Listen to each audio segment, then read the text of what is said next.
অনেকেই বলে তালাবদ্ধ কর্মসূচি।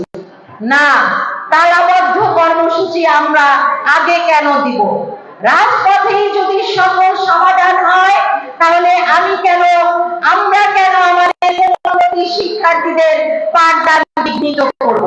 প্রয়োজনে তালা ঝুলিয়ে আমরা রাজপথে অবস্থান নিব, তবুও কোমলমতি শিক্ষার্থী কিংবা অভিভাবকের কাছে শিক্ষক হিসেবে আমরা প্রশ্নবিদ্ধ হব না। আমরা সহনশীল হয়ে আমরা যেন দ্রুত সময়ের মধ্যে আমাদের প্রাথমিক শিক্ষার শতভাগ পদোন্নতি, আমাদের প্রাথমিক বিদ্যালয়ে যে সকল শিক্ষকগণ চৌকি দায়িত্বপ্রাপ্ত প্রধান শিক্ষক পদ হিসেবে আছেন, তাদেরকে যেই দিনে চৌকি দায়িত্বপ্রাপ্ত হিসেবে তারা পদায়ন করেছে, সেই দিন থেকেই তাদেরকে প্রধান শিক্ষক পদ হিসেবে তাদেরকে প্রধান শিক্ষক পদে উন্নীত করতে হবে। এটাও আমাদের একটি অন্যতম দাবি।